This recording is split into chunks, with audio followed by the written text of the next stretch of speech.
Hello, everyone. Welcome to the HP Podcast, episode number 295. I'm Ben, and with me here today are the two beautiful boys you've ever met. First of all is Davey.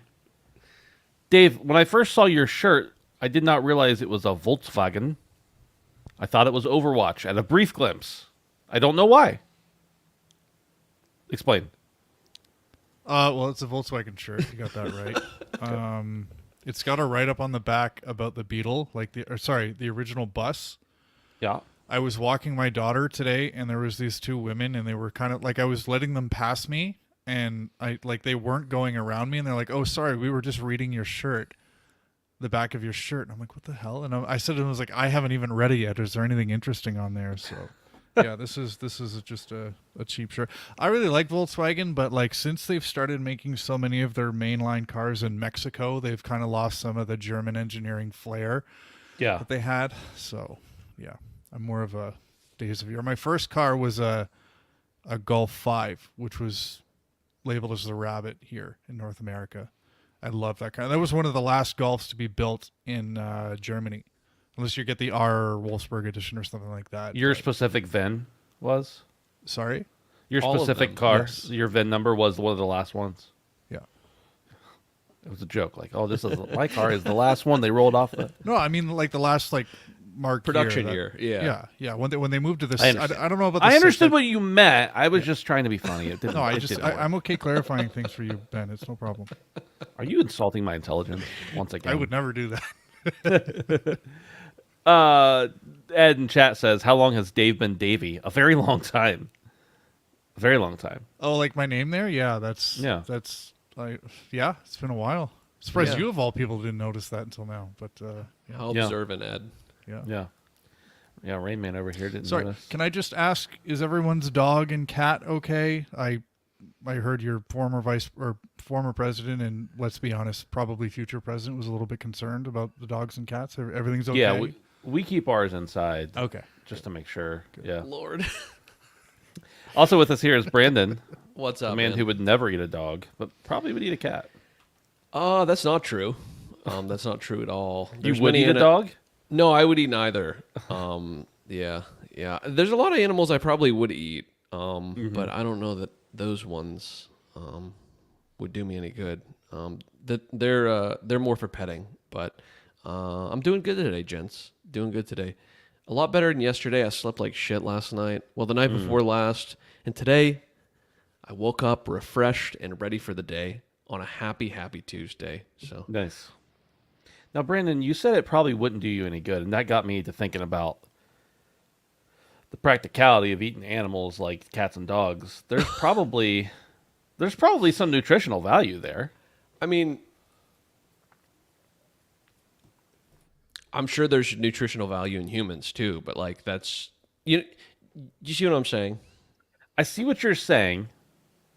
I don't know if I can make that same comparison, because if I were about to die, if I were stranded on a desert island and the only thing there was a stray cat, I would kill and eat that cat to survive. But if there were just a random human, I wouldn't kill and eat that human to survive. There's a big difference there. Why? If I had to eat a cat, I would, but I wouldn't eat a human. Ben, if it were just me and you on an island, and I was starving, I would kill you and eat you. Yeah, that's the difference between me and you. I just don't. Honestly, I think I would eat anything in the right. Not humans. First of all, I don't have any interest in eating humans. That's you good. never know. You never know what a crazed deserted island mind does to you, but it can make you sick and stuff too. So Yeah, What was that sure. movie with the rugby team on the plane that crashed? They slowly started dying, and they started eating each other. I feel like in that situation, if there was a dead person there, yeah, and it's if I don't eat this person, then I'm Yes. going to be next. It's in that Right. situation, it feels kind of, Yeah, I think that would be fine. I don't know if it's totally fine, but it would be fine. But an animal, I might not want to eat it, but if I were forced with it, there is no animal I would not eat in the right situation. And as it stands, if you gave me, a dog or a cat, and I was in like a different place and country, and I didn't know what it was, and I ate it, and I was afterwards, I'd be like, okay, well, that's what that was. It wouldn't gross me out, but I wouldn't intentionally like maybe a cat, but not a dog. I couldn't do it. I couldn't kill a dog. Horses, people kill horses and eat them. Bring it on, baby. But see, that's the thing. It's the killing part. That would be the difficult part. If it was just the eating part under the right circumstances, no problem. But the actual culling part, that's dog, cat, doesn't matter. You ever wonder if you accidentally have ever eaten something you didn't mean to eat? Like my dad, when we lived in Florida, used to go to this Chinese restaurant. I know it's a stereotype, but this happened. This literally happened. And his friend would always tell him, like, that's a cat meat. That's cat meat right there we're eating. And my dad was like, shut up, you're crazy. That's a chicken. And like 2 weeks later, there was an article in the newspaper that they got busted for literally killing cats and serving them. Like, it was the whole story of killing cats outside the back door in the alley and eating and cooking them up. And then my dad's friend was like, see, I told you. So my dad has eaten cat unintentionally, for sure. Have you guys heard about where that whole thing came from in like, the 50s and 60s, where there was a lot more immigrants coming over from Asia, and they were bringing over their vast superior cuisine. Right. And, the restaurants became so popular that people outside of, those kind of restaurants in the restaurant industry started, spreading fake rumors about what they were serving to get people to stop going to Chinese restaurants because they were stealing so much of their business. Yeah. Really sad stuff, but Yeah, absolutely. It's the MSG. Yeah. That's what gets you, baby. Extra the magic spice is the MSG, baby. That's all you need to get it to taste like that at home. This is very off of where we just were, but have you guys ever burned MSG? Burned it? Can you smoke it? You can't. I don't know if you can smoke it. I don't think I'd want to try. A friend of mine and I and a couple of our friends were at a music concert or music festival for like a week, and there was no. We were like running out of food because we were poor college students. So we were hungry. We actually ended up doing like we traded up a granola bar, like bigger or better. That whole game. We're like, oh, granola bar. Oh, we'll get some ramen noodles. Oh, we'll trade that for some Pop-Tarts. Oh, we'll trade that for whatever. And eventually, we got up to like a 5-pound can of Bush's baked beans, and that was glorious. But anyway, what I was saying is we were cooking something, and my friend was like, "I want to see what this," and he just like threw the MSG that we had in like.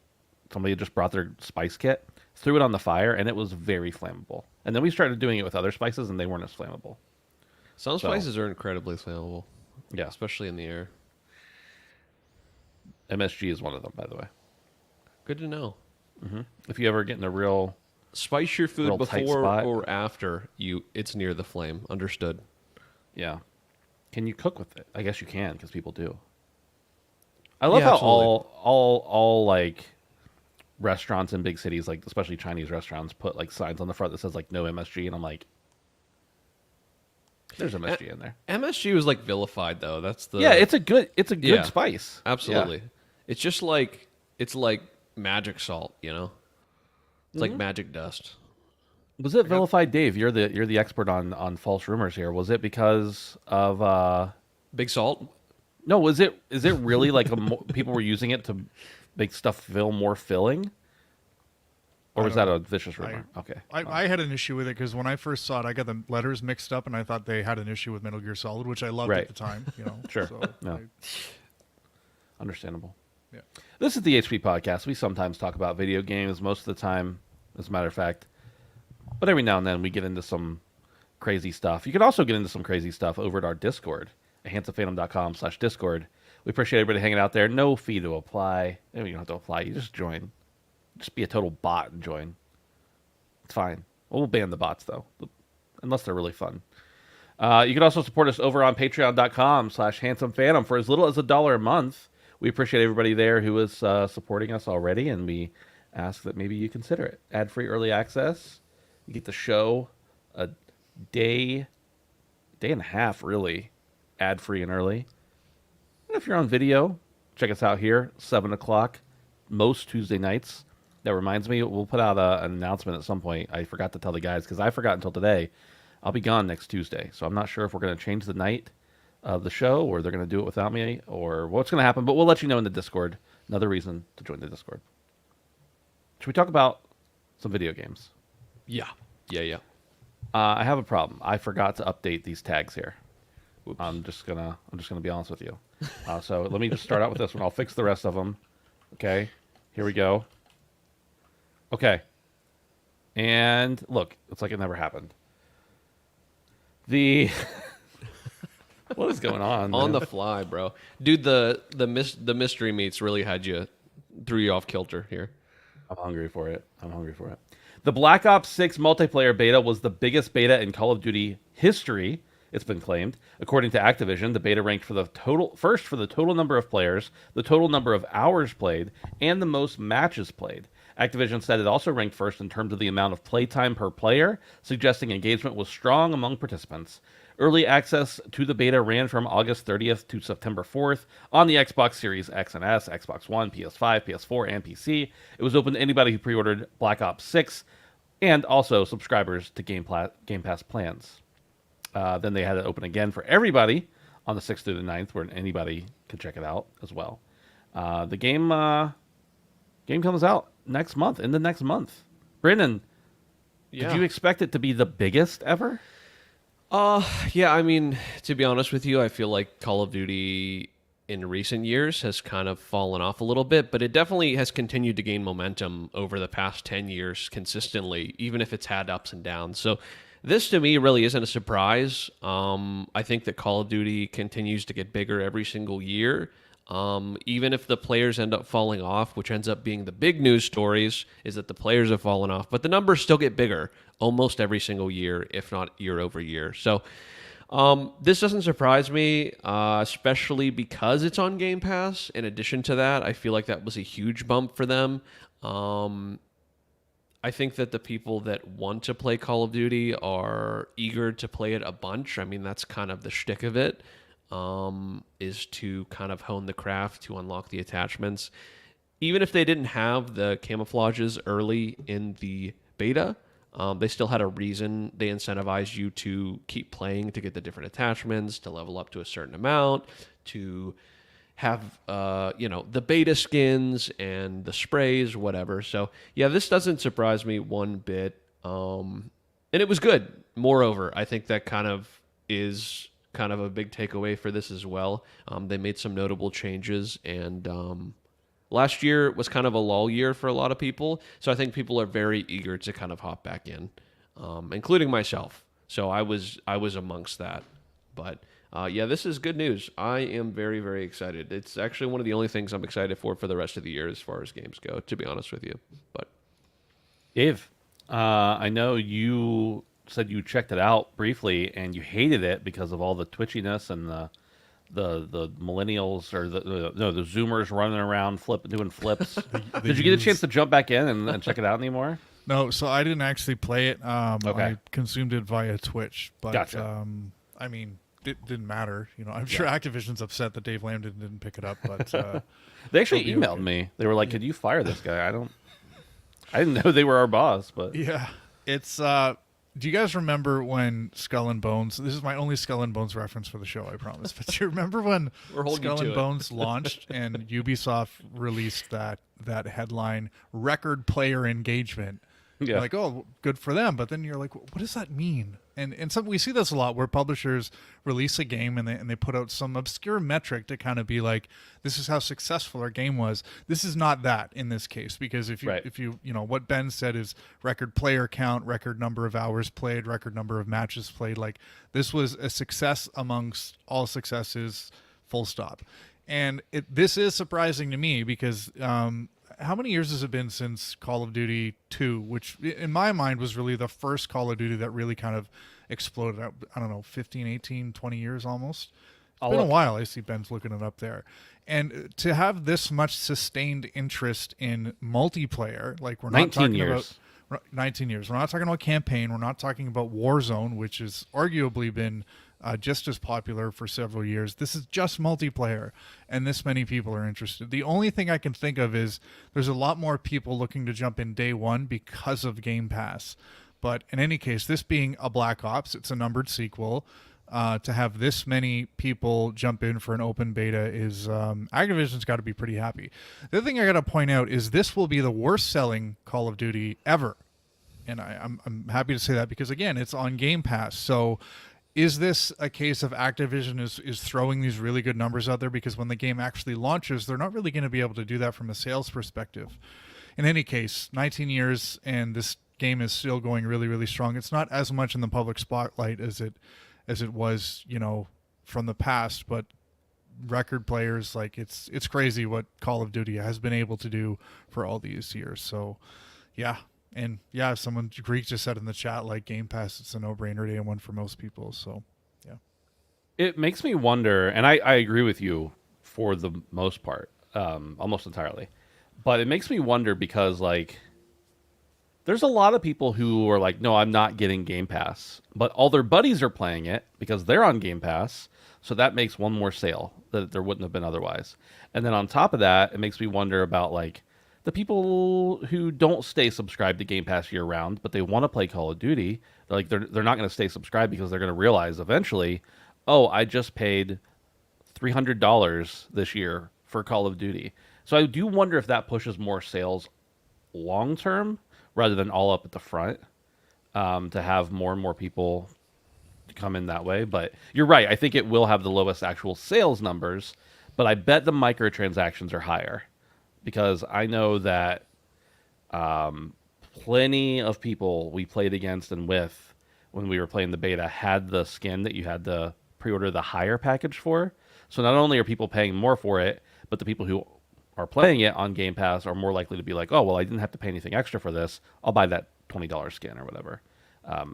I don't know that that's everybody, but that's definitely like a proven thing is that when people play a game for free, they're more willing free. Okay. We're just going to say Game Pass games for lack of a better way to say it, playing them is free. Okay. When people play a game for free, they're more likely to spend money on microtransactions. And then once you spend money on microtransactions, you're more likely to keep paying for Game Pass or to buy the game outright to keep those microtransactions while you're playing it. So I think it's going to be a crazy year for Call of Duty. I'm excited for the game. So it's $20 a month now for the one you need for Call of Duty. If you're on console, if you're on PC, it's $10 a month. Okay, so if you're on console, it's $20. So if you play it for 3 months, you're getting pretty close to paying the full price for the game. So yeah, Activision might be better off this way, but it's going to be interesting to see what they actually do release in terms of sales figures because things always get really muddy when it's subscription. But yeah, agreed. It'll be really interesting to see what cool, huge new thing they come out with in 4 months after the game launches, because they know that some people are going to fall off after the first month or two, and then by the third month, if they're still subscribed, they just paid for the game, and then by the fourth month, everything else is bonus. So anybody who jumps back in for another month of Game Pass, I really think like we'll see something big in like the fourth or sixth month, somewhere in there. It'll be interesting. Brandon, what are you most excited for about the new Call of Duty? I'm just excited to get back into the camo grind, to be honest with you. It was something I was really missing. That's what gives Call of Duty legs for me, is to like, because the reality is that I play a lot more than my friends on this one specific game. And I usually play longer than most of my friends on this one specific game. So not only like in volume in a short amount of time, but like for longer, usually, not always. Yeah, that's what kind of keeps me going. I think it's fun to, push myself. Some of the challenges can be very challenging. But then to like get the mastery camos, to like take each weapon and say, I got gold, gold, gold. And then, to get that whole mastery and keep going. Some of them being really challenging, like, the pistols and the launchers and stuff like that. But yeah, that's what's kind of missing for me in the beta. And that was kind of the only thing. And that's what was so encouraging to me. Having played it is like, if I had a couple challenges, like I would have easily still been playing it every day since it was up. So really looking forward to that. And obviously playing with the boys helps out a ton. But looking forward to the camo grind mostly. Dave, you mentioned one other thing that was in the article that I wanted to touch on. And not only did they mention like that it was the most amount of people who played and everything else like that, they specifically said that, let me find it again here so I read it verbatim. Total number of players. Okay, so great. Everybody has Game Pass. They're going to try it out. They boot it up. They're one game. They're done. No. Total number of hours. Okay, so there's just a lot of people playing it, a lot of hours, right? No. Most matches played. Okay, that goes along with hours. The fact that it was the most amount of playtime per player is gigantic because that means that it wasn't just people. Starfield came out and they're like, we're at 1 million players after 36 minutes. And it's like, okay, how many people just clicked on Game Pass, started it up to change their settings, and then closed it? It's different than that. This is actually people playing the game for longer than in the past. So the average playtime is up too. I know I'm beating a dead horse, but it's going to be gigantic. It's insane. Yeah. It's going to be huge. Huge. We got some news about a new Tony Hawk something or other. This comes from Eurogamer. It says Tony Hawk has been talking to Activision again as Pro Skater 25th anniversary looms. The original Tony Hawk Pro Skater debuted on September 29th, 1999, and would go on to receive 4 further numbered entries alongside dozens of spin-offs, culminating in 2020's critically acclaimed and record-breaking remake of Tony Hawk Pro Skater 1 and 2, which is phenomenal, by the way. Unfortunately, plans to give 3 and 4 a similar remake treatment were reportedly scrapped after Activision made the decision to merge Vicarious and Blizzard so it could be a support studio for Diablo. But now it seems something Pro Skater is on the horizon. Speaking on YouTube channel Mythical Kitchen, Tony Hawk, I don't know why they said Hawks, Tony Hawk recently revealed, I've been talking to Activision again, which is insanely exciting. We're working on something. And then he wouldn't elaborate, etc., etc. He did comment on the 3 and 4 remakes and admitted, I wish there was some way to bring it back, adding, when all the dust settles, maybe we'll sort it out. So, boys, tell me what Tony Hawk means to you. Not the man, the game. Okay, the man's not, he seems like a nice guy, but the game. And also, what could this be? Is it a new game? Is it a remake? Is it a revival? What's going on here? Brandon. Yeah, I mean, Tony Hawk, obviously legendary. I played a lot of 1 and 2 on PlayStation 1.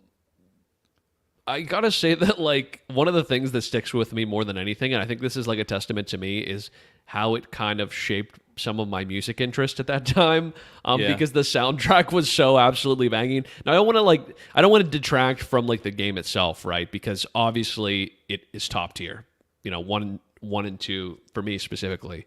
But the music honestly stuck with me for years. And the remake was no different. In fact, they kind of built upon that. I even found some really interesting music in the remake, which was kind of cool that it continued to keep on giving to me. But yeah, honestly, this is good news. I did see the news first about the Tony Hawk thing, not the Eurogame article, and I was kind of pleased to see that he was kind of talking about it, and he was still excited and involved. He didn't just have his name on it. He seems like a really awesome dude that actually genuinely cares about this sort of thing. And I've seen some really cool videos of him online, giving away skateboards and stuff. But obviously a legend. But I'm really hoping for just a complete new game at this point. I want them to kind of iterate on the series, to take all of the things that they learned from the remake and kind of just build on that and make it bigger. We have games like Skate coming out in beta in 2025. So it'd be interesting to see if we kind of get a simultaneous launch. Maybe we'll get it in 2025, maybe 2026. I'd love to see how Skate pans out and how that might influence this new Tony Hawk game. So honestly, I'm really excited for both, and I don't mean to kind of shoehorn in Skate, but I did see that recently that they will be starting the beta here next year. So yeah, this is great news. Obviously, legendary series, and these games are just pure fun. Like, I would love... My ideal Tony Hawk new experience would be to not necessarily make the entire thing completely multiplayer-centric, like it seems like Skate is, but to have some multiplayer elements. The new Skate game almost looks like a Skate MMO, which I don't necessarily think I want. I mean, I could be convinced, right? It sounds interesting, but I would love the core Tony Hawk experience to still be there. The really solid single player, but like if you could like pop in there with your buddies, not necessarily like, oh, this whole thing is a multiplayer experience. It just has multiplayer elements, if that makes sense. So yeah, I don't know. We'll see. This looks great, and I can't wait. I'm sure we'll see something about it next year. I highly doubt we'll see anything this year. Maybe a trailer next year. I don't know if it'll come out next year, but Brandon, talking about the music, obviously iconic soundtrack, but that was I played that game in I don't know if I played it in '99, but I definitely played it in 2000. I remember the house I lived in at the time, and that's how I know I played it in that year. And I did not have the money or the means. I was 12 to go out and buy all the music, and certainly I would never condone piracy. But what I what I what I did, because I don't even think we had like good enough internet. If I wanted to pirate, I could have. And we didn't have streaming music, all that kind of stuff. Of course, I had a we had like a large console radio that had cassette players, and I had a record player and everything on it too.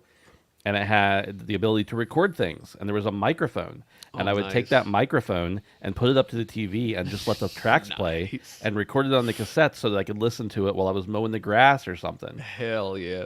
I don't know if that cassette is still lingering around somewhere in an old box I have or something, but yeah, the music was fire. Too good, Dave, bro. Dave, any experience with Tony Hawk? Yeah, big time.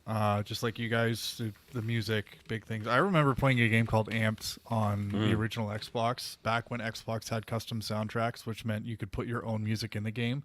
Yeah. And I thought that was a great feature, but when Tony Hawk came out, it was like, I don't need this because the soundtrack is good. And you're right. Like, you hear so much good music, and things like LimeWire and Napster come along, and you have access to all that music. So, but Tony Hawk, for me, there was this theme park that is here just north of Toronto that was really, really big, and I spent a lot of time there as a kid, and there was this roller coaster called the Bat that I loved as a kid, and every time I would go to Wonderland, I would go to this roller coaster, and it would be the first one I have to go on every time. I would want to ride it 2 or 3 times.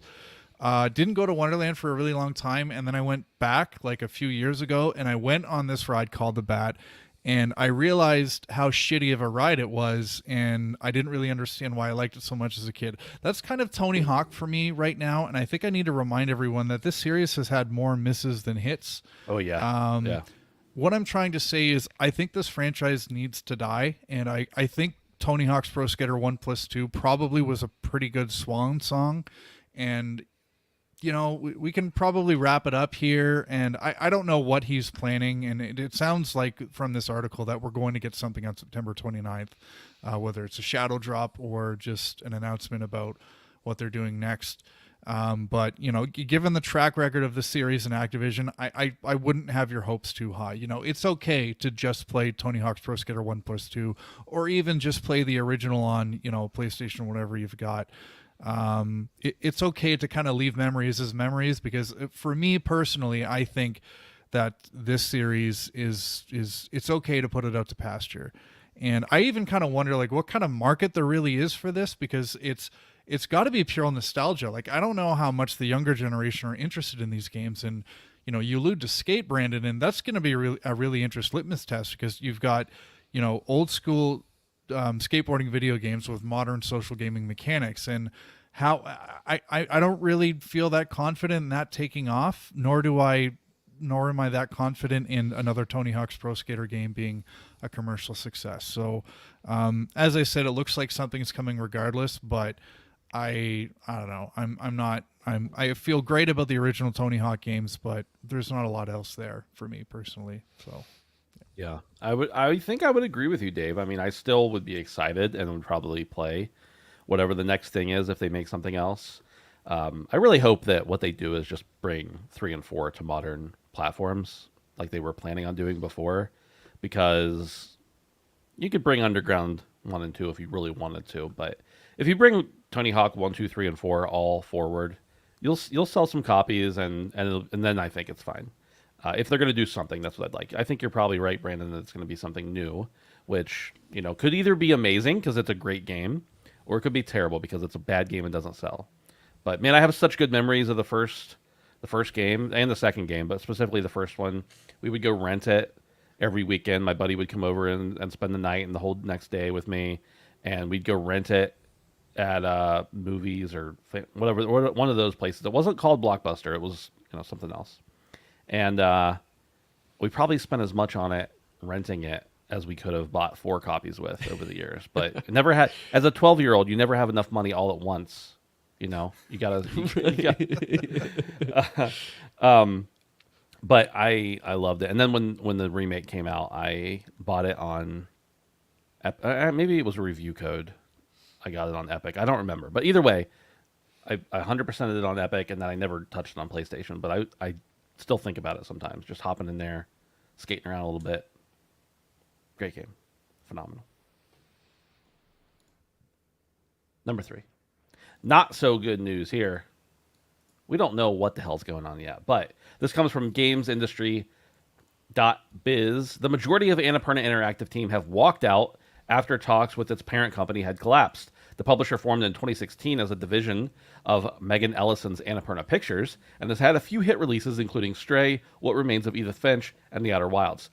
Shame on them for not including The Pathless, because The Pathless was a banger. However, with Annapurna Pictures shifting its strategy around games, the interactive team was looking to spin the publisher out as an independent business. According to Bloomberg, the negotiations were being led by interactive head Nathan Gary.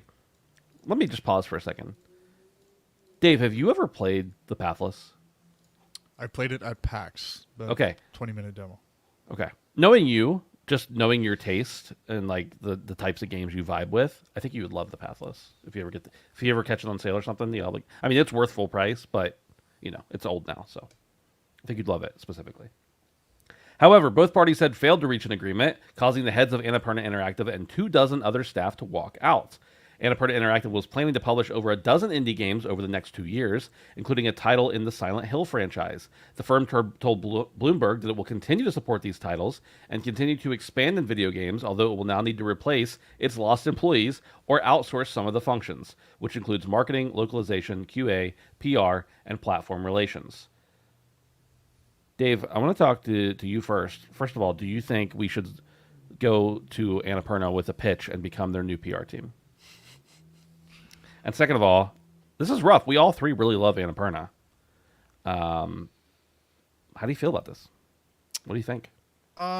It's sad, but I'm proud of the team for standing up for what they believed in, and I think this is not the end of this team. So I think we need to keep an eye on where they land, whether it's as a whole or even in part, because it sounds like they wanted to have, you know, some of their own freedoms that the larger company didn't want to offer them. So I think, assuming they were kind of going into these negotiations. Sorry, am I good? Well, good. Yeah. Assuming they went into these negotiations in an organized way, I like to think they had a contingency plan in case, you know, this happened. So I don't think this is the end of this group. But the other thing I want to say is, let's just keep in mind that Annapurna is a publisher. So the games that they publish probably, you know, would have seen the light of day without Annapurna, but likely just with a different publisher. We loved Annapurna because they curated a really great selection of games that we all liked, but just keep in mind that things like Stray and The Pathless and stuff like that, like they would have gotten made regardless of Annapurna, because games of those calibers don't go unnoticed. Right. And I think that kind of gets muddled a lot, especially when it comes to indie games. With AAA games, we know the developer, we know the people who made the game, like they have a persona in the industry. But with some of the newer indie studios, it's kind of easy to get mixed up over who the developer and who the publisher is. So let's just kind of keep that in mind. But anyways, I do think Annapurna will live on, probably under a different name. So definitely something we'll need to keep an eye on to see where this group ends up. And an important thing to note, Ben, you mentioned this in the Discord, I think, the work that Annapurna was doing with Alan Wake on the TV show, that's still happening. This is a separate thing. So Yeah, that's a different division of Annapurna. Yeah. I want to point out that Annapurna does have a rather fledgling internal development studio that was either already helping work on some stuff or was going to be working on some stuff. I know one of them was the Blade Runner game that's going to be coming out supposedly this year. Maybe now it's different. I don't know to what degree, but my real concern is, and Brendan, we'll go to you here in a second, but my real concern is, who were the people who were spotting these games and negotiating the stuff with them? Those are the people that had the eye that we loved.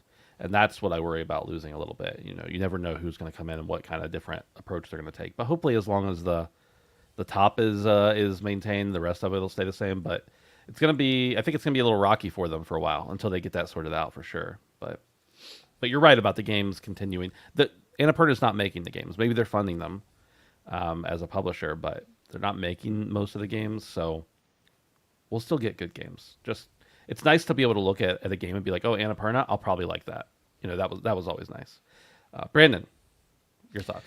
Yeah, no, I mean, you pretty much said everything I was thinking. Obviously, you both said they had a clear eye for certain types of games, certain aesthetics in games. And it was nice when you saw an Annapurna logo to just know that it was going to be visually pleasing and have a certain quality to it or certain standard to it that I personally would have enjoyed probably regardless.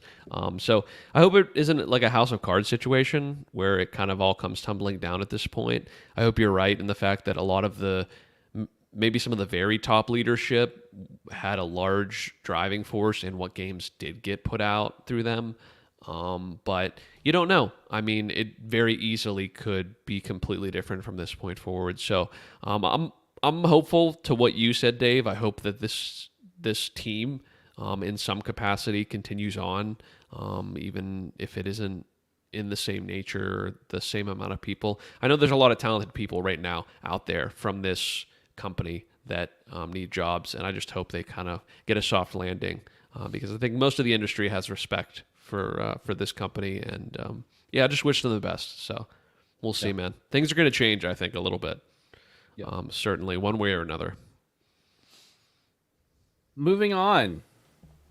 Blizzard has revealed how much money players have spent on microtransactions in Diablo 4 and says that sales revenue has already exceeded $1 billion. Good Lord. GamePressure.com says Blizzard has earned a significant amount of revenue from Diablo 4 in over a year. It came out in, June of last year?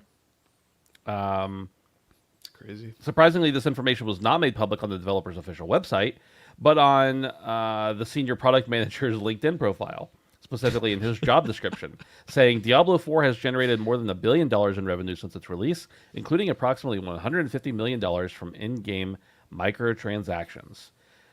Within 5 days of the game's debut in June of last year, it had already made $666 million, largely thanks to pre-orders. And crossing the $1 billion revenue barrier may not be all that surprising, although it should be noted that Diablo 4 has been included in the Game Pass service since June of this year. The developers will soon experience another increase in the significant amount of money as Diablo 4 Vessel of Hatred is set to be released in less than a month, marking the first expansion to the game and introducing, among other things, the Spiritualist class. In July 2024, we were able to watch the gameplay trailer of this story expansion. To be formal, they say, it should be noted that Vessel of Hatred is set to be released on PC, PlayStation 4, PlayStation 5, Xbox One, and Xbox Series X and S. I think it will not be included in Game Pass. But of course, we talked about microtransactions and Game Pass and all that kind of stuff earlier. Boys, this isn't that big of a surprise. $1 billion for a giant, massive franchise new release in a little over a year isn't that insane, but it is worth noting that a lot of it came from microtransactions as well. Also not surprising. But boys, how do you feel about it? Brandon, we'll go to you first. Yeah, I mean, this was a game that I can't believe has already been out for as long as it has. For me personally, it kind of came and went. I don't know what about it didn't quite stick for me. I played a lot of Diablo 3. Anyone who listens to this show knows that. But yeah, something about it just didn't jive. And to see that they were so successful, I mean, it's almost bittersweet for me. The game is great, legitimately. It didn't click with me for some reason, but I don't know. I'm always looking for a reason to hop back in, and this is certainly nothing to nothing to laugh at. I mean, 150 million from microtransactions alone. I mean, I guess we probably could have assumed, based on it just being Blizzard, based on the IP, based on the amount of money that we got from just simply the first couple weeks of this game, that it was going to have tails to it. But honestly, I kind of thought the narrative on this game was kind of shifting a little bit. But what the funny thing about the news cycle is that what gets put out isn't always what happens on the back end. People still buy games even though they're this game's dead, and people still the silent majority is what funds a lot of these games. And so that's another story here, that even if some people are kind of like not so hot on this, or at least in the circles that I've seen, clearly it's still booming. And alive and well in so many ways. And with the first major DLC coming out, it's like you've already reached thresholds that are insanely impressive. So now it's just going to keep on going. It's just gravy for them. So, yeah, I mean, this is good news. I do love the series, so I want to see it succeed, even if it is Blizzard. But, yeah, this isn't surprising to me, I guess, when you really, really think about it. So, one of the dudes we had dinner with in San Diego last week, Brandon, Kevin, was sitting on my side of the table. He plays a lot of Diablo 4, and he's always talking about the newest thing. And he always, anytime I see him talking about it, I'm like, I should hop back in. And then I don't. But I want to. right. Dave, any love for Diablo from you?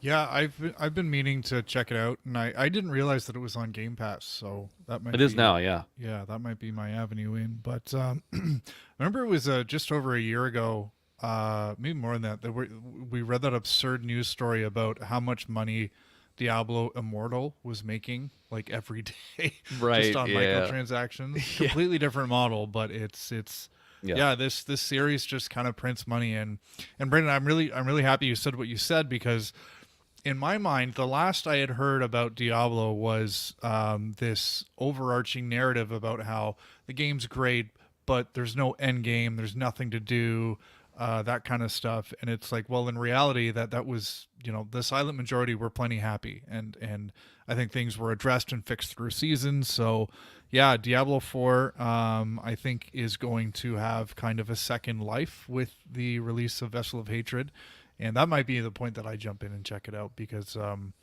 yeah, I know how addicting this game can be, and I'm not the kind of person who spends any money in game anyway, but yeah, Diablo 4 is more powerful than most countries from a revenue generating standpoint, I'm sure. Yeah.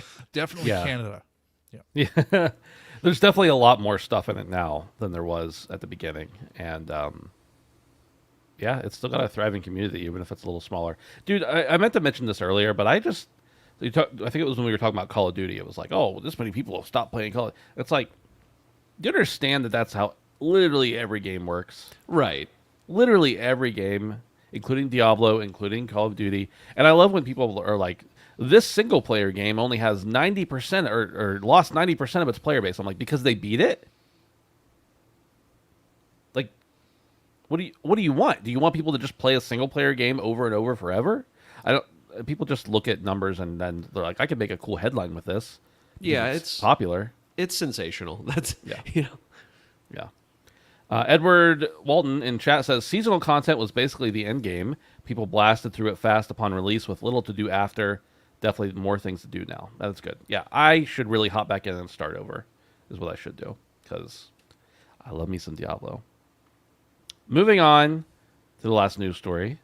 We'll get into a little discussion here about our most anticipated games after that. But first, this is a Reddit post. We're going to talk about Astro Bot for a minute. I just want to talk about Astro Bot sales. It's fascinating. Matt Piscatella, I don't know where he said this. I think on Bluesky or Blue Sky, however you say it. He's not on Twitter anymore. Says, across both physical and digital, Astro Bot ranks second in unit sales in the U.S. for the week ending September 7th, behind only NBA 2K25. And the Astro Bot DualSense was the week's best-selling accessory. So that's in the U.S., presumably North America as well, but he only says U.S. Astro Bot ranks second in unit sales. And then Push Square reports that in Japan, the latest Japanese hardware and software charts are in, and they don't make for particularly positive reading if you're sitting on the Sony side of the fence. To start with, Astro Bot has entered in second place, but with just under 12,700 copies sold at retail. That's hardly worth bragging about. It's an incredibly low debut for a first-party PlayStation release. Here's hoping that digital sales are a lot more robust. Then there's the PS5 itself, which has seen numbers fall off a cliff following the recent price increase in Japan, etc., etc. So I wanted to talk about this. Like, Astro Bot is undoubtedly doing well, and it's probably doing well in Japan digitally, but I wonder how much this has to do with, in Japan specifically, with the console price increasing. And then also, like, what are we at? Like, 80% of people are buying games digitally, and this is only reporting consoles, or this is only reporting physical sales, so it's probably not that high. It's kind of crazy. I think, okay, 80% of EA's digital sales are digital right now, and 90% are for Capcom. I assume PlayStation first party are probably a little different, based on just the heritage and the fact that it's their console. But anyway, I don't know where to take this other than that it seems like Astro Bot is selling well in some places and not in others. I guess that's not that sensational. But Brandon, why don't you kick us off since you've been playing Astro Bot? Yeah, this is interesting numbers. I mean, I don't think that to say that it's not selling well in other areas is necessarily the full picture. I think that, as you mentioned, a lot of sales are digital, and I don't think all the numbers are in for digital. So I think we're going to continue to see a slow decline of physical sales like this, and articles pop up that say, look how little this game sold. But, I mean, you can't argue with the other numbers. I mean, it's doing well generally, even by some standards in the U.S. So, and the fact that, a controller, people who already have the PlayStation already have a controller, right?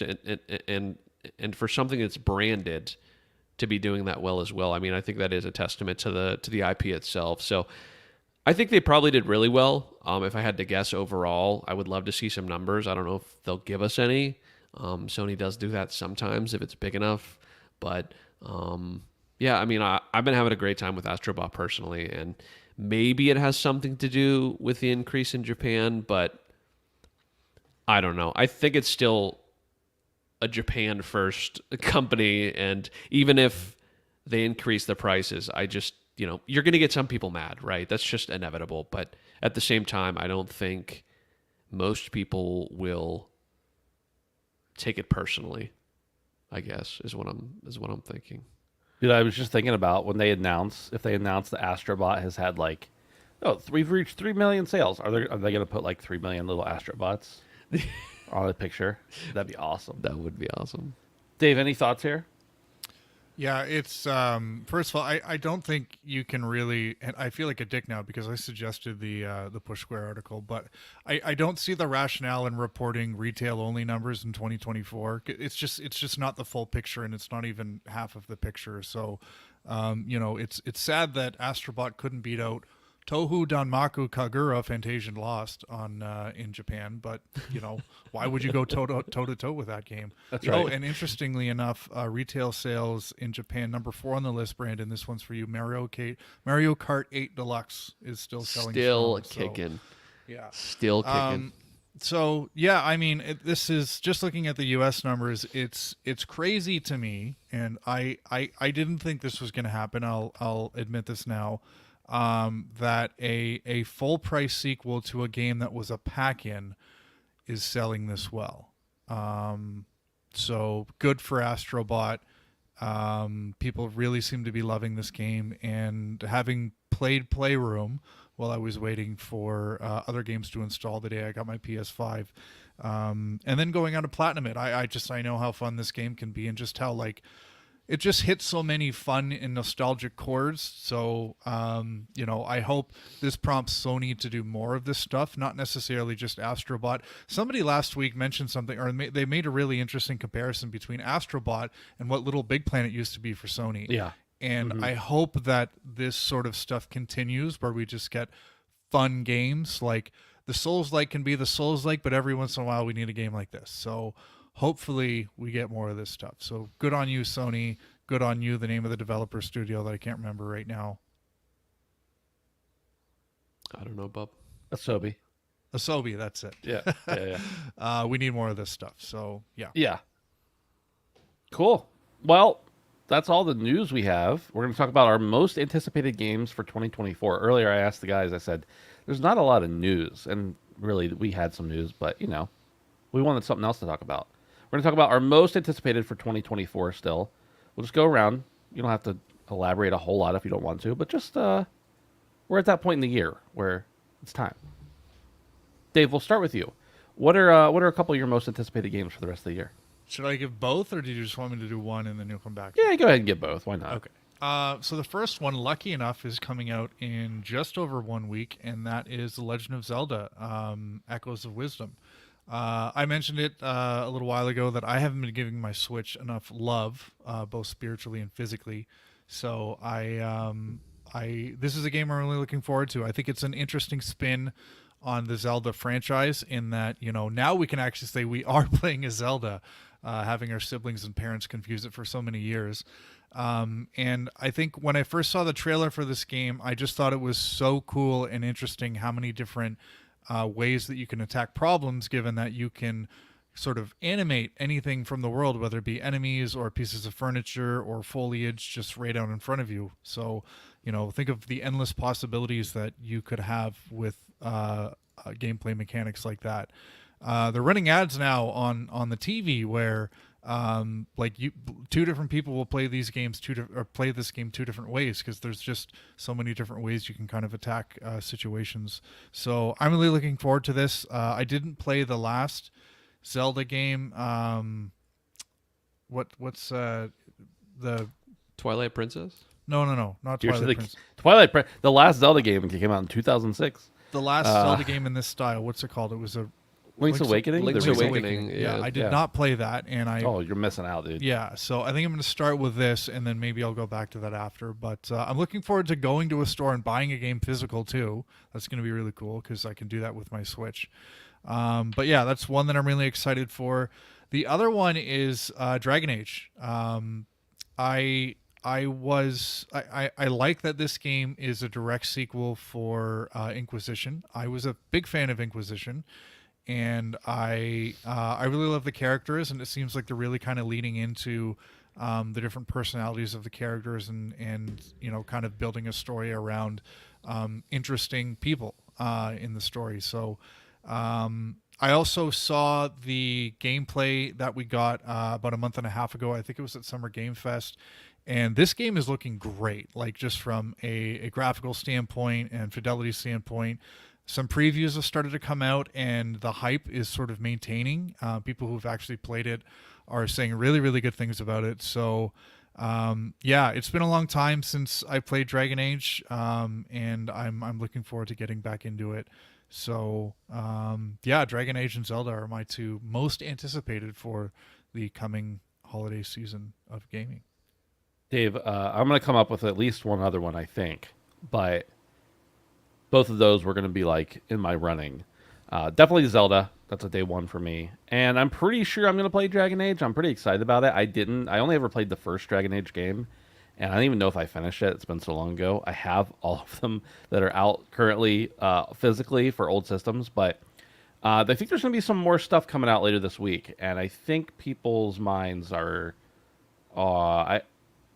there's a lot of stuff that's really positive, from what I understand, coming out about the game. So I think it's going to be Hype City after that, the new stuff drops. But Brandon, what about you? So there's only a couple things. I kind of said this earlier that I'm truly excited for. This is kind of my in between excited for. Is the Dead Rising remake? Yeah. That's next week, isn't it? I think it's pretty soon.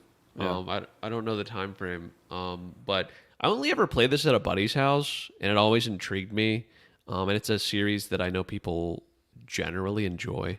I mean, enough to get a remake. So I might check it out. I don't know if it's going to be worth full price for me, but I do definitely want to see what that's about. A game I'm more excited for, though, and I have no experience with it at all. Apparently, it's tomorrow. By the way, it comes out tomorrow. Yeah. Stalker 2. Stalker 2 is supposed to come out at the end of the year. And this game looks amazing. It's giving me really big Metro vibes. I played Metro Exodus and I loved it. I don't know if it's just the European developer style that I'm getting from all of the trailers that I've seen, but this game looks fucking amazing. It looks in depth. It looks detailed. It looks European. It looks good. It looks really, really good.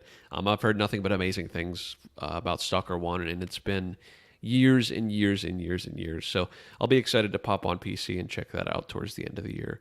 Not a lot of press coverage for that I've seen. So we'll see if it actually will end up coming out this year. But yeah, Stalker 2 and Call of Duty, obviously, are probably my biggest two for the rest of the year. I guess it's not quite fall, but that's what I got for the rest of the year. So nice. Um, my other game that's my most anticipated. I know this is going to really not surprise you guys. It's one of my favorite franchises, one of my favorite series. Is Life is Strange Double Exposure. Bro.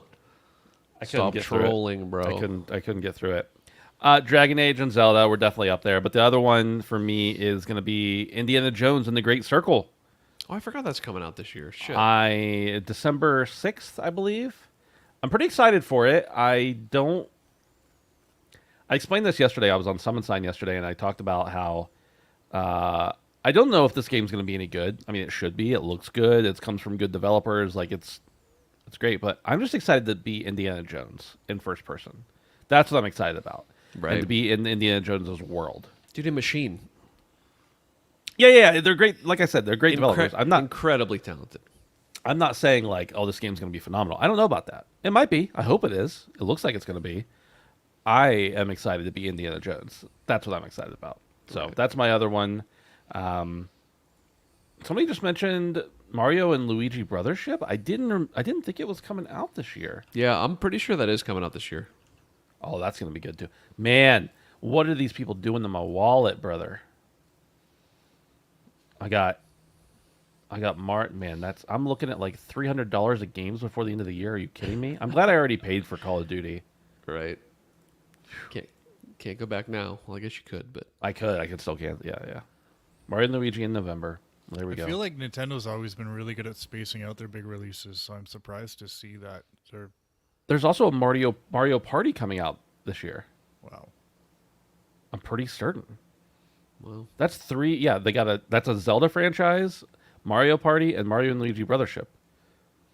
That's they're crazy. they're getting ready for the holiday season. You know what They're I'm saying? turning to Xbox over here, releasing all their games on top of each other. But the difference is they'll actually sell some. So And it is a shame, isn't it? I keep this here so nobody can call me a hater. And this, because I shit on both of them constantly.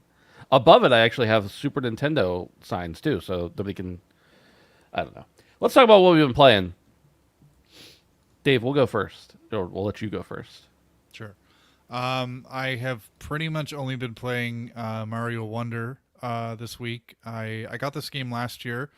I took a picture of it and put it in the Discord, and my feet is in the picture. So if you're not in our Discord, that's a reason to join the Discord, Oh shit. or a reason not to join the Discord, depending on how disgusting you are. But yeah, I hadn't finished this game, so considering I was planning on picking up a new game for the Switch, I wanted to kind of clear out my backlog. So yeah, I finally finished it. Can't say enough about this game. There was that like sense of excitement every time you hit the Wonder Flower in a level, because you just never know what's going to happen and how the level's going to be turned on its head. And I haven't really been too hot on the 2D Mario titles. I took some flack when this game was announced because I said that 2D Mario titles are inferior to the 3D ones. But I really enjoyed this. I'm glad I picked it up. And yeah, I really had a good time with it. I don't know how much more I'm going to play of it. I didn't do like the 100% thing. Like every time I played a level once, I would try to get the 2 or the 3 purple coins and get the flag and find the secret entrances. But if I couldn't find it on the first try, I just moved on to the next level. But What a bot. Sorry? What a bot. I know. But yeah, but speaking of that, there's one other game on my Switch library that I haven't finished. And any guesses on what that might be, fellas? I don't know. It's probably some crazy AAA shit. That's not Darksiders? Nintendo. No, I finished all the Darksiders. It's thought so. Cuphead. I've been stuck on King Dice. So that's the other thing that I started to reacquaint myself with playing.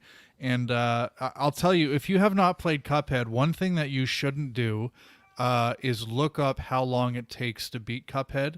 You know, on these aggregator sites where howlongtobeat.com, because it will make you really depressed. I have 40 hours in Cuphead. And apparently, obviously, it's a skill-based game, so those numbers vary wildly depending on how good you are. But apparently, I'm in the shit column because 40 hours and I still haven't beaten this game, and I don't know how long it's going to take me to beat King Dice. But anyways, that's my goal. Is by the time I pick up Zelda, I will have finished Cuphead and thus completely cleared out my Switch backlog. But Well, Nice. good news for you. I don't even think that's the hardest boss. So Yeah, it's not. Not in my opinion. no, it's like the boss. I thought that was the end where like you There's have like another the boss boss. rush. nope. Oh, There's another boss. cool. I mean, it's not that big of a secret. I guess I was just hoping I was at the end, but anyways, we'll see. I'm not super hopeful it's gonna happen, but Dave, I'm- after you finish it, you got to get the DLC. no, that's not happening. I'm not shit talking because I stopped playing it because it was hard. You know, so like you're way further than I am. Don't mistake my words for slander, please. Okay. Dave, do you want to? Never mind. I don't want to. Corekeeper? I don't want to do this. No. I don't want to do what I was about to do. I'm gonna do it. Don't When mention the Skull and DLC Bones, dude. Okay, all right. No, I'm not. When the DLC was coming out for Cuphead, I was like, I should just play through the base game real quick, just to just to get a refresher. And I was not planning on playing through the whole thing. I was just like gonna hop in and do a couple levels. And I finished the base game. Like I'd already beaten it once, but I ran through it entirely in like 8 hours. And then the next day the next week when the DLC came out, I finished that in one sitting. And I'm disgusted at myself. But I have to bring it up every time Cuphead comes up because I'm not good at video games anymore as an adult. And so the fact that I was able to do that is my one and only flex. That and my Mario Wonder 100%. I'm not offended because I've accepted that I'm shit at video games, but you and I have talked about this before and accepted that we're both shit at video games, but my level of shit is evidently much lower than your level of shit. The one thing I need to say though is I have been playing this game almost entirely in handheld mode on the shitty little Switch controller, so that's like the worst way you can play it. Now that I've been playing a little bit more in docked, like I feel the difference. Oh, do you? So, Yeah. yeah. I probably 98% of my Switch gaming time has been handheld. I barely play it in docked. It's not if I want docked, I have a computer, I have a PlayStation, I have a TV, like whatever. But If I'm I saying want just to play playing my like Switch, a high skill game, like in Yeah. handheld with the cramped little controls, is not the way to go. Subpar, Yeah. for sure, You need a scuff or something for for this. sure. it's scuff. I got to get that double jump in on the back button for sure. Brandon, you're up. Oh yeah. So all Wait. I've been Wait. I got it. The chat is going wild about Freedom Wars Remastered. I'm sure that's a big deal. It's a Vita game. They're gonna re-release it so we can play it on fuck is that? modern systems. Does anybody care on this panel about Freedom Wars Remastered? I don't even know what that That's is. Bro. Brandon Googles what the fuck it is. Okay, if we don't care about it, it's probably not going to make very, very good news story. So let's move on to what Brandon's been playing. Yeah, I mean, it looks fine. I don't know. It doesn't sound like a real game. Um, I'm sure it is. I've just been playing Astro Bot. Honestly, I gushed so much about it last week, and I don't have anything else to say about it because once you've played like 3 or 4 hours of this game, you've found out a lot of its secrets, and that's not diluting it. I'm just saying that like it's a lot of the same good quality fun game. So I'm about halfway through. I've been taking my sweet old time. I really don't feel like I got to rush through this sort of thing. And I'm planning on getting the platinum. I'm on track to get the platinum, but I'm almost exactly halfway. So yeah, it's just been great, man. It's really cool to see all the homages to all the PlayStation bits, and yeah, I don't know. I just don't want to tread over old water because I literally said everything I had to say about this game last week, and it just keeps being quality as far as I'm concerned. So honestly, that's about it, boys. Yeah. I'm kind of in the same boat with Astro Bot, whereas I'm loving it. I think it's absolutely fantastic, but I don't know how much more there is to say. I'm going through, I think I'm on the last galaxy now, and I have most of the like bonus galaxies, whatever they're called, the portal dimension. I have most of those unlocked, and up to the point I'm at, other than those secret portal ones, I'm at 100% on everything. So I'm sure once I finish the game, I'm just gonna look at the I haven't looked at the trophies at all yet, so I'm just gonna look at the trophies and see what's left and go platinum it. But it's a delight. It's just really great. It's nice to just have a fun game, and it's so the thing I'm really appreciating about it is I'm seeing it as a game that is fun for me, but also at times there's a few levels that are pretty challenging. And I'm like, this is really great because this can be a game that can be pretty hard if you want it to be, and if you want to just skip those parts, you can. Like none of the core levels are that intense. And honestly, none of the bonus levels are that intense either, but it's a good platforming challenge that I think can be adjusted based on your desire for difficulty and skill level. Also, Space Marine 2. I played this in the campaign in co-op with Brad and Lockmort, and we had a grand old time. I hadn't played it at all last week, right? No, I don't think I had. But Space Marine 2, I played the first Space Marine last month before. I played it when it came out as well, but I played it in preparation for the new game. And it is amazing how many leaps and bounds they took with the production value of Space Marine 2 compared to Space Marine 1. Granted, yeah, there's like 15 years separating them, whatever. But this game is just amazing. It is pure, full throttle testosterone the entire time. Not to say that everybody can't enjoy it, but as a man, I really enjoyed it, is what I'm trying to say. I just thought it was lots of brotherly love there. It's got great systems. It's got a really good parry system. I think it has a cool block system. The melee is phenomenal. It's got a system where you have a decent amount of ammo and everything, but you don't have a lot of health laying around. And so in order to regenerate health, you have to do different melees and parries and finishers and stuff like that, and to restore your health. And that just brings the game to the top for me, because like it just makes you play a specific type of way, and the specific type of way it makes you play is entirely covered in blood and guts the entire time, and that is a-okay with me. It's a pretty short game in comparison to a lot of other games that are out. It probably took us 7 or 8 hours to fully finish the main campaign. Now, of course, I think there's like collectibles and stuff in it you could go and get, but that wasn't why I was playing it, at least not on my first playthrough. It's also got a co-op mode that is not the campaign. It's like separate missions, and I think that actually has like progression and different skins and enhancements you can get to your costumes, and maybe another weapon. I'm not sure. There's definitely more weapons coming in the free DLC that they're going to be adding. And then there's also a multiplayer mode, which I don't really know how robust that is, but we only played one round. It was a simple like domination type thing, and it was essentially like Call of Duty, but with Warhammer characters, with Space Marines. So I don't really know that that's going to be something I want to jump into very often. I'll give it another shot for sure, but definitely want to hop in more into the co-op, do some of those co-op missions. This is a game that's going to continue receiving support, I think, through the beginning of next year, or maybe it's the end of next year. And they've already announced like what they're planning on putting out. And other than cosmetics, I think it's all going to be free. So that's a really nice thing for people who bought the game at launch. And so, yeah, I don't like, a lot of people were like throwing around GOTY contender. I don't know if it's GOTY contender for me, but it's definitely one of the best games I've played this year, and probably one of my favorites as well. It gives me a lot of the same vibes. It's a much different thing. This is a campaign with a story. Maybe the story isn't as good as it could be, but it's got a story.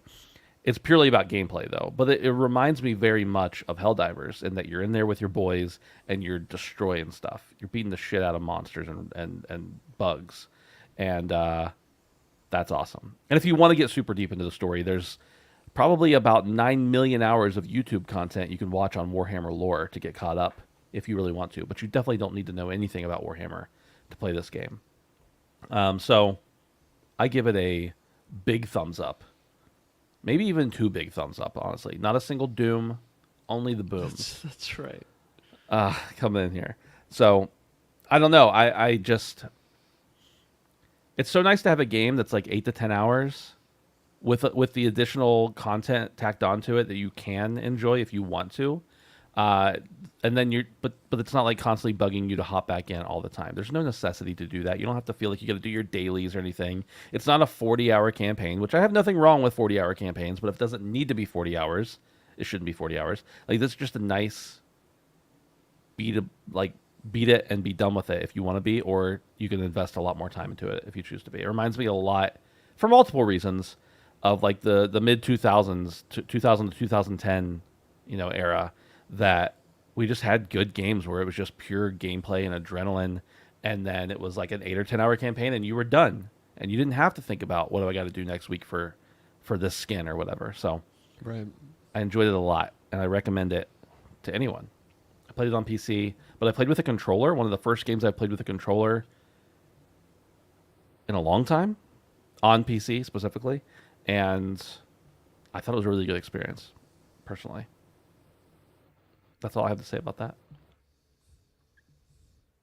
That's it. That's all we got for the show. That's it. That's all she wrote. I didn't play enough. Oh, they're talking about Freedom Wars still. I don't. Whatever. Don't forget to join us in the Discord at handsomephantom.com/Discord. We appreciate having you guys there. Like seeing you around. You can also join us on Patreon if you so choose to support us. Patreon.com/handsomephantom for as little as $1 a month. Ad-free early access to the show. We appreciate you muchly. Muchly? We appreciate you muchly. Bigly, even. There's a couple questions here. We'll hop out, figure out a show title, and then we'll see you guys all next time. Goodbye. Derek, yes, I'm very excited. I may pre-order a Switch 2 because it's probably going to be $400. You think it'll be 4 or 5? Sorry? You think it'll be 4 or 5? I bet we venture into the $500 territory with the Switch. Canada, it'll be $500, but Wow. you know, Switch, Nintendo can read the room like Sony can't. So Yeah. I'll get you one, Ben. Pick you one up. You too, Brandon. No. I want one. So yeah, don't go you ahead. dare. Don't you threaten me. It's gonna Don't have you Metroid dare. Prime on it, so it's I don't Yeah, want it's a it. must. I will probably be getting a Switch 2 as well. I am much more confident that I will be getting a Switch 2 than I am a PS5 Pro ever. So Yeah, actually, I'm probably in agreement with that. Just doesn't make sense.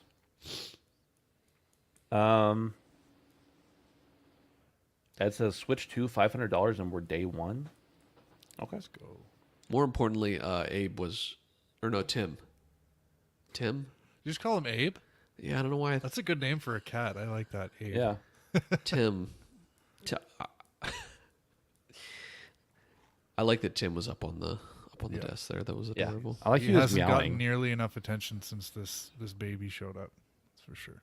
Oh yeah. That's been almost a year now, right? Yeah. Kids' birthday parties are fucking expensive. Yeah. They don't have to be, but they are. Yeah, I'm with you, Ben, but not everybody else is. So the real decision makers. Yeah. They won't. The party's for you though, so just think of it as your party because the baby doesn't remember it. You know, guys, what should the show title be? Tony Hawk Tua?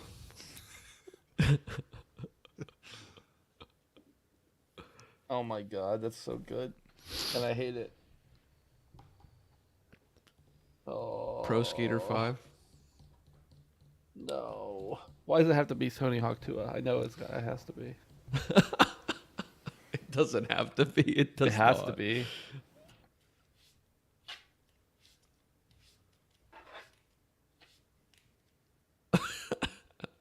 Oh, okay, Skate we're on leaving. that thing. Skate on Skate- that thing. Okay, that's gonna. That's it. Why didn't we say that during the show? There he is. Tim. Hello, sir. What a lovely cat. What a nice kitty. He's a G. I can't believe you just came up with that. Yeah. Half an hour earlier, and that would have been the gold mine. I know. Gold dude. mine, Brandon. Second wind at the end of the show. You know how it is. All right, let's get out of here. We got to figure out when we're recording for next week. We'll let you guys know in the Discord. We appreciate you for being here and all that kind of stuff. Appreciate it. Thanks for hanging out. Thanks for chatting. We really appreciate the chatters and the lurkers, but we like the chatters just a tiny bit more. Not gonna lie to you. Goodbye.